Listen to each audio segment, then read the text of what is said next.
Ce que vous êtes en train de regarder, c'est pas un speedrunner en train de jouer au jeu qui a bercé notre enfance. C'est un joueur qui, par l'intermédiaire de nombreux outils, réalise d'innombrables stratégies bien trop complexes pour une run.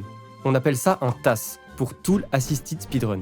En plus d'être la source de nombreuses découvertes dans le speedrun de multiples jeux, le TAS est surtout un véritable spectacle visuel permettant de redécouvrir un jeu qu'on aime bien. Mais alors, comment ça fonctionne ? Comment trouve-t-on ces stratégies et les mettons en place pour transformer des jeux comme Mario Galaxy en véritable festival de surprises et de satisfaction ? Aujourd'hui, on se plonge dans Super Mario Galaxy et son TAS, pour découvrir comment il a transformé l'un des piliers du jeu de plateforme.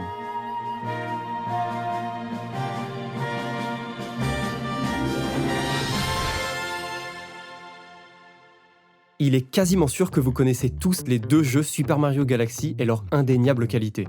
Diversité, challenge, gameplay, musique, absolument tout est au sommet, et alors que les jeux ont respectivement 18 et 15 ans, oui, déjà, ils n'ont absolument pas vieilli. Tout le monde se souvient des fragments d'étoiles à récupérer en secouant sa manette, de Yoshi courant à toute allure, des horribles niveaux de la boule et des multiples power-ups qui font de ces jeux des classiques.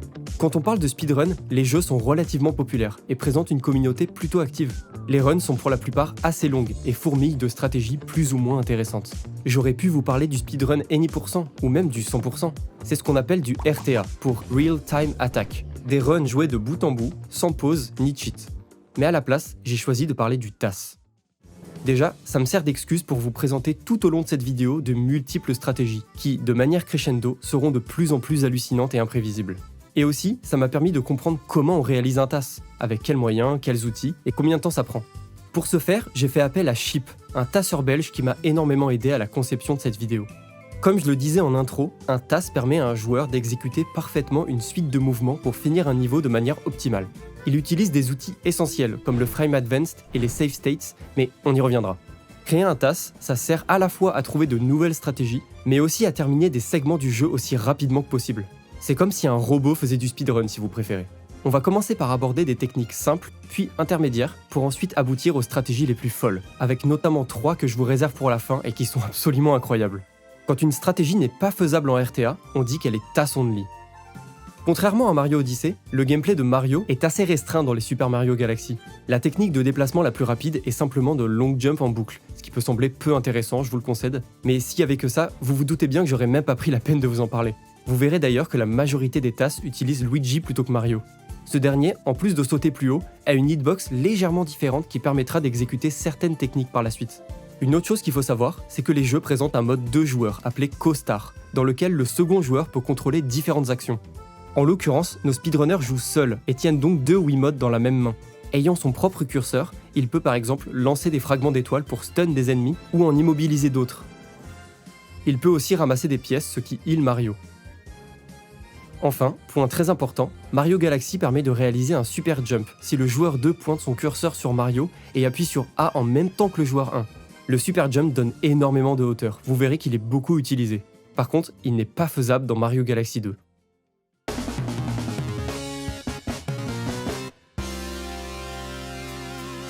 Ok, rentrons dans le dur.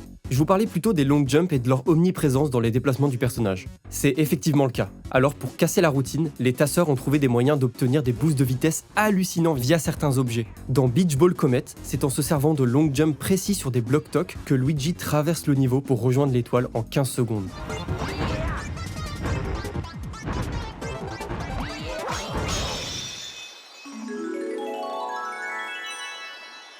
De la même manière, dans Flip Swap, Luigi se sert de la plateforme pour se projeter ultra haut, lui permettant de directement collecter la première étoile verte. Ce deuxième exemple est pour le coup faisable en RTA, sans trop de difficultés, car l'objet utilisé pour se booster est en mouvement.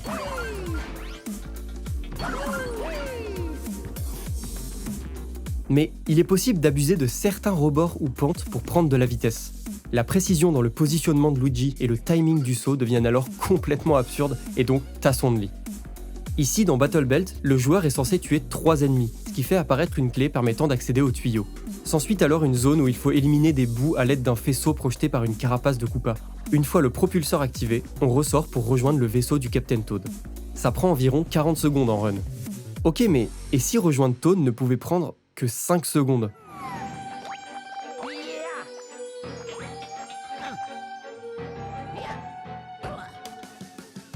On appelle ça un zip jump. La raison de son fonctionnement n'est pas encore totalement maîtrisée par les tasseurs. Mais pour faire simple, on vise un point très précis dans la pente, puis on centre la caméra, ce qui immobilise notre personnage. Après avoir glissé pendant une frame, on saute, ce qui nous permet de conserver la vitesse prise dans la pente en annulant la glissade. C'est un peu comme si on prenait un toboggan et qu'on sautait en conservant l'inertie. Les planètes de Mario Galaxy présentent des zones de gravité autour d'elles, ce qui empêche normalement le joueur de sauter des étapes. Mais avec un boost pareil, on part assez loin pour être attiré par la planète suivante. Les zip jumps sont très importants et très nombreux en tasse. Alors on va continuer avec ceux du niveau beat block. Ok, objectif, récupérer cette étoile verte tout au fond. Vous pensez que ça prend combien de temps aux tasses? Petit indice pour que vous ayez un semblant d'échelle, un speedrunner prend 28 secondes.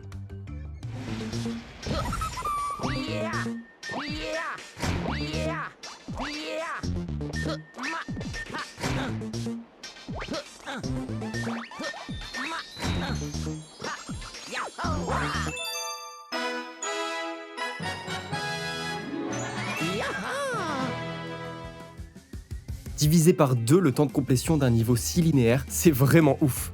D'autres niveaux utilisent ces cristaux, et vous verrez par la suite que ces derniers sont bien plus pétés qu'ils en ont l'air. Bon, faisons une petite pause théorique. Promis, ce sera rapide. Il est légitime de se demander comment on trouve ce genre de glitch. Pour ce faire, il faut qu'on parle plus en détail des outils qu'on a à notre disposition pour réaliser un TAS. Si vous êtes perdu sur un terme, je vous ai mis un petit lexique en description. Les Mario Galaxy ont beau être des jeux sortis sur Wii, c'est sur PC que nos tasseurs travaillent. Chip utilise Dolphin, un émulateur permettant de lancer des jeux console sur son PC. Dolphin permet d'accéder à des données très importantes comme les coordonnées du personnage ou sa vitesse. Le logiciel retient aussi les listes d'input réalisées par le joueur, ce qui rend le TAS plus facilement rejouable et modifiable. Pour contrôler Luigi, il utilise le clavier-souris, mais la plupart des joueurs jouent plutôt avec une Wiimote et un nunchuck. Pour tasser, Chip utilise majoritairement le slowdown, c'est-à-dire ralentir le jeu 2 fois, 5 fois, 10 fois pour pouvoir être plus précis dans ses inputs. Ensuite, pour parfaire ses mouvements, il utilise le frame advanced et les save states. Le frame advanced permet d'avancer ou de reculer d'une image, permettant une précision millimétrée. Quant aux save states, c'est une sorte de checkpoint que l'on place où on veut, la plupart du temps à une frame bien précise et où l'on peut se téléporter à foison. Bon, si vous avez rien compris, c'est pas grave. Sachez juste que Chip dispose d'outils pour parfaitement contrôler son personnage. Une fois que les inputs exécutés par le tasseur lui conviennent, il rejoue la séquence en vitesse réelle, afin d'obtenir le type de vidéo que je vous présente jusqu'à maintenant. Revenons-en à la manière de trouver les glitches, et en l'occurrence, les zip jumps. Et la réponse de Chip, le brute force. Et mieux que ça, du brute force sans tasse. On va prendre un exemple. Dans Boss Blitz, galaxie où l'on enchaîne tous les boss du jeu, Chip avait théorisé le fait de pouvoir zip jump sur l'œuf pour rejoindre la planète suivante sans tuer la plante piranha. Ça ferait gagner énormément de temps, plusieurs minutes. Pendant 2 semaines, il a tenté à la main tous les angles possibles pour finalement, par pur hasard, trouver l'angle parfait et réaliser le zip jump qu'il cherchait.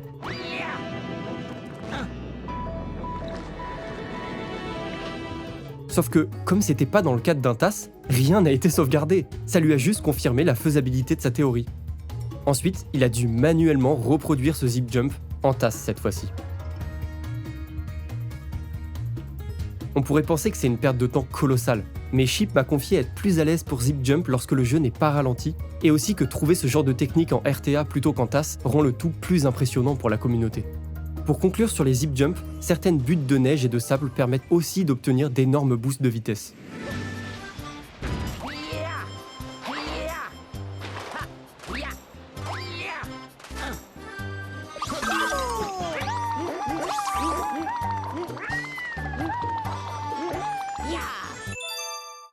Si rien ne vous a semblé étrange dans ce premier extrait, laissez-moi vous montrer l'étoile suivante.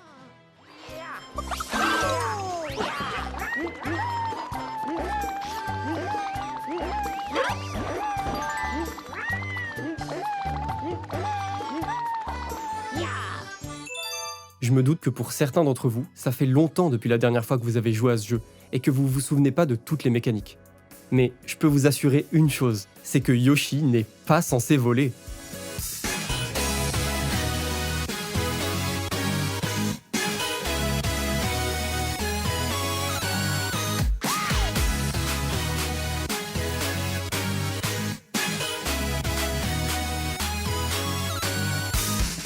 N'oubliez pas de vous abonner à cette chaîne et de liker la vidéo si ça vous plaît. Cette technique s'appelle l'Infinite Flutter, et elle est évidemment surutilisée dans tous les niveaux avec Yoshi. Malgré les apparences, elle est plutôt abordable en RTA. Il faut d'abord appuyer sur A pour flotter, puis s'accroupir avant d'à nouveau appuyer sur A. On peut alors gagner une hauteur infinie et traverser d'immenses pans de niveau à toute vitesse. Ok, Yoshi vole, mais c'est pas le seul. Pensez à un objet lourd. Au hasard, un gros caillou. Maintenant, vous supprimez les lois gravitationnelles, parce que... Et voilà, vous obtenez une énième stratégie improbable et tasson de lit de Super Mario Galaxy 2, le Rock Mid-Air Jump.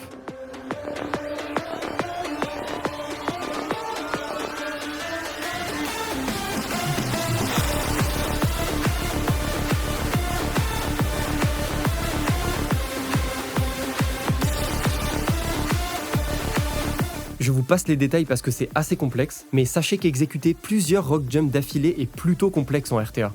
Mais la difficulté n'est pas un sujet en tasse, tous les inputs sont frame perfect. Du coup, ça lui permet de se déplacer complètement à l'aveugle. Regardez-moi l'angle pris par Luigi et la pauvre caméra qui essaye de suivre tant bien que mal.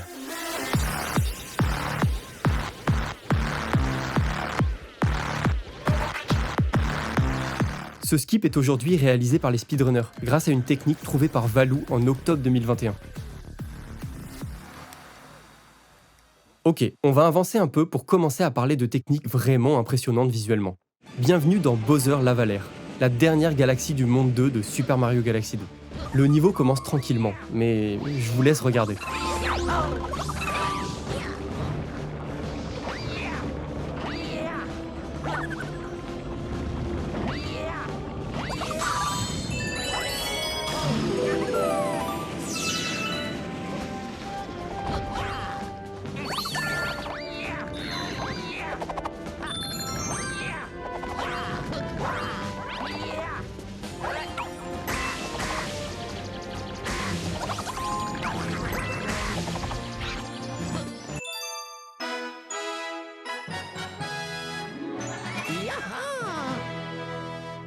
Vous vous souvenez du mode 2 joueurs qui permet de ramasser les pièces pour heal notre personnage? Ça permet à Luigi de prendre un méga boost de vitesse dans la lave sans mourir.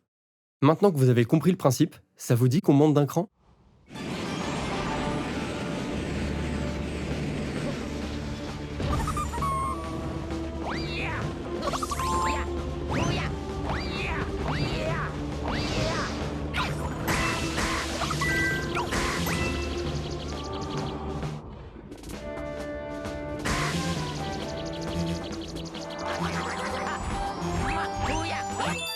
Ouais, on comprend déjà plus rien de ce qui se passe. Le boost de lave lié au changement de gravité permet d'atteindre rapidement l'autre pan du niveau où se situe l'étoile. Une autre technique consiste à récupérer un champignon pour doubler sa vie et lava boost plus longtemps. Le lava boost le plus impressionnant se situe dans la galaxie Freeze Flame. On commence par un triple saut suivi d'un super jump réalisé avec le mode 2 joueurs, qui permettent d'échapper à la gravité de la planète actuelle pour dériver en l'air avant de rejoindre une boule de lave. Cette dernière permet d'exécuter un lava boost qui nous prodigue une vitesse hallucinante pour rejoindre l'étoile secrète de la zone. Vous commencez à le comprendre, les boosts de vitesse sont omniprésents car extrêmement efficaces pour gagner du temps. Alors, laissez-moi sortir ma liste. Utiliser les slopes, bon, c'est fait. Utiliser la lave, bah check. Utiliser un pingouin. Ah, attends, quoi?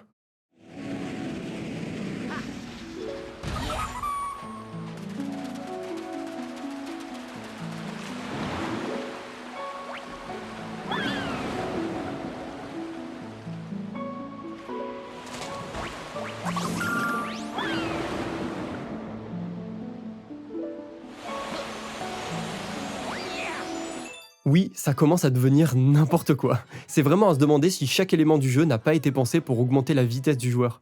Et en l'occurrence pour les pingouins, c'est vraiment pas le cas au vu de l'absurde précision requise. Pour réaliser un Penguin Launch, il faut rentrer dans la hitbox du pingouin, ce qui perturbe le jeu qui tente d'éjecter Luigi à tout prix. Cumulé avec un spin en sortie d'eau, la vitesse prise est gigantesque. Et on se retrouve à voler à travers la map pour récupérer l'étoile verte en 20 secondes contre 1 minute pour un speedrunner. Il existe plusieurs autres boosts similaires, comme celui-ci avec un Goomba, ou celui-là où il faut attendre que le pingouin revienne à la surface. Récemment, Jay, le meilleur speedrunner du jeu, jouait à un ROM hack de Super Mario Galaxy 2. c'est une version du jeu créée par des fans présentant des étoiles bien plus difficiles que le jeu de base. Ayant rejoint le niveau Pressure Cove, il aperçoit une des étoiles, mais qui semble parfaitement inaccessible. Jusqu'à ce que... Wait. Oh my god, it's a penguin launch. Alors, Jay tente de réaliser un penguin launch, mais en vain. Et pour cause, la technique n'a jamais été exécutée dans une run. Il finira finalement par abandonner. Yeah, no. Next galaxy. We've officially finished all of World 3. I mean, except Pressure Cove, but I'm gonna have to wait until this gets changed because there is no way I'm gonna sit here and do 2 penguin launches. Ok, sortons un instant des boosts de vitesse pour parler d'autre chose. Le 24 janvier dernier, la communauté fêtait un anniversaire. Et pas n'importe lequel, celui de la découverte du premier Crystal Float, une stratégie improbable qui a complètement révolutionné le jeu. Un Crystal Float consiste à atterrir sur un point ultra précis du cristal, ce qui a pour effet d'inverser la gravité de Mario. Il faut ensuite obtenir le bon angle pour pouvoir flotter jusqu'à la zone de gravité d'une planète plus éloignée. D'abord théorisé par Nemi, c'est Purple Sun qui a réussi à trouver la position et l'angle parfait de Mario pour réaliser le premier Crystal Float. Situé dans la galaxie Good Egg, il permet de rejoindre la deuxième étoile en un rien de temps. Ça évite au joueur d'effectuer un immense détour où il doit nourrir un Luma, puis traverser plusieurs planètes pour atteindre l'étoile. La stratégie est extrêmement précise, et les tasseurs, même avec leurs outils pour ralentir le temps et créer des save states, ont pris des années à prouver sa faisabilité. Donc ce serait même pas concevable d'imaginer une telle strat possible en RTA, n'est-ce pas? We have to take a bit of a weird path, so like, there's a crystal up top, that's got a lot of star bits, we gotta collect those. So you just break the... Jay, you just break the crystal? Huh? Holy moly. Look at that, oh. Oh, it's beautiful. It's actually beautiful. I'm actually clapping, that was nuts. So good, like actually. That was really good. C'est à la JDQ, devant des milliers de spectateurs, que Jay réalise l'un des premiers Crystal Float en RTA. Le mec est juste trop fort. Le Crystal Float est un super exemple d'une stratégie pensée tassonly, mais devenue viable en RTA par la suite. Dorénavant, Jay réalise systématiquement ce glitch en run. Le TAS permet de constamment repousser les limites de ce qui est pensé possible. Pendant longtemps, le Crystal Float de la galaxie Good Egg était la seule utilisation de ce glitch. Jusqu'à ce que un petit tasseur belge portant le nom d'un animal laineux mette la main à la tâche. Et ce qu'il a prouvé en décembre 2024 a été particulièrement inattendu.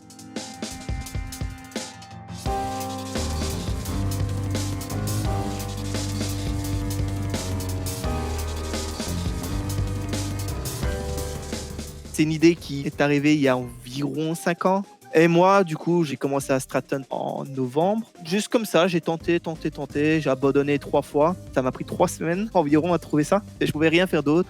Et un jour, je suis retourné sur Prologue. Et ce que je me suis dit, c'est à la place d'avoir un angle qui va vers le mur, qu'est-ce que je ferais si ça serait l'opposé? Le dos de Mario serait actuellement l'opposé du mur. Et du coup, j'ai tenté de cette façon.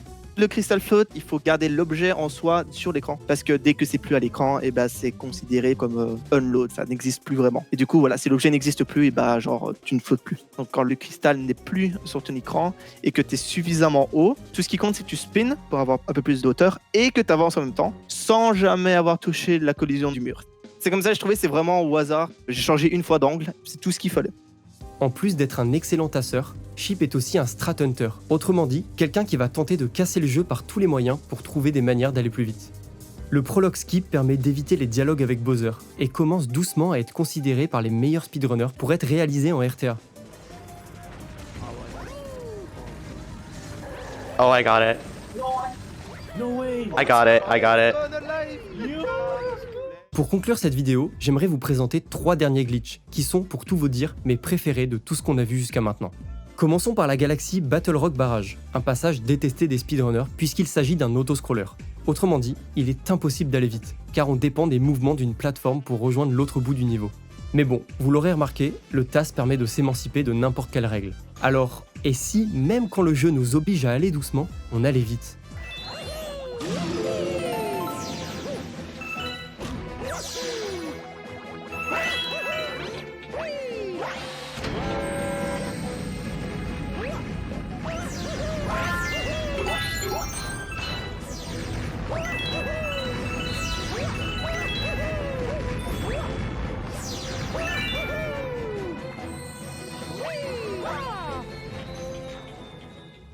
Une version plus simple mais plus lente de cet auto-scroller skip est réalisée en RTA par les meilleurs joueurs. Évidemment, c'est super difficile parce que le sol, non conçu pour accueillir le joueur, est très glissant. Continuons avec une réelle démonstration des capacités du TAS, qui, pour le coup, n'est absolument pas faisable humainement. Luigi et la maison hantée est un niveau dans lequel on doit traverser un long manoir rempli de boue pour aller sauver Luigi, décidément incapable de s'en sortir sans aspirateur. Le niveau présente de nombreuses pièces changeant constamment de gravité. On va regarder le TAS de cette étoile et je n'ai qu'une chose à vous dire. Les murs, c'est subjectif.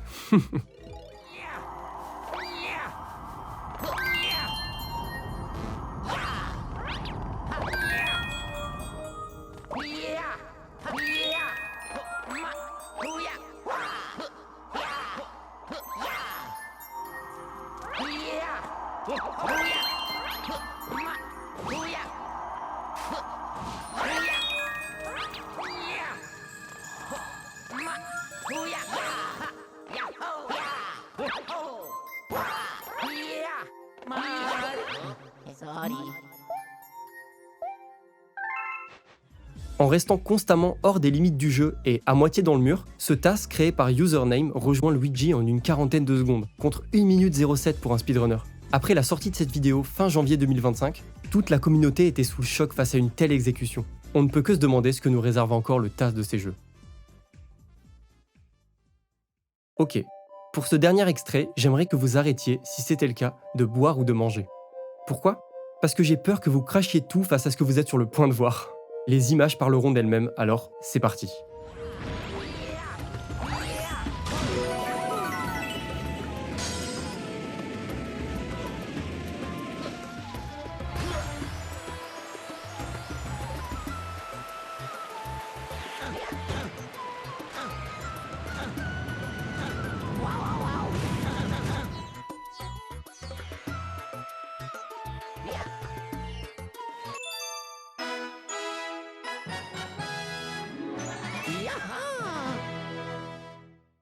J'ai failli tomber de ma chaise la première fois que j'ai vu cette vidéo. Quelle folie! Ce glitch fonctionne de la même manière que le Penguin Launch qu'on a vu plus tôt. On s'insère dans la hitbox du rocher, ce qui nous éjecte vers l'avant. Je pourrais encore parler des heures du TAS de ce jeu, mais on va s'arrêter là. N'oubliez pas d'aimer cette vidéo et de vous abonner à ma chaîne si ça vous a plu.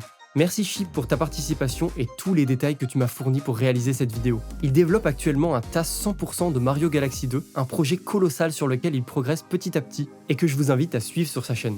Merci à Purple Sun, Username et tous les autres passionnés de cette communauté qui ont créé les TAS présents dans cette vidéo. Vous trouverez plein de liens utiles en description.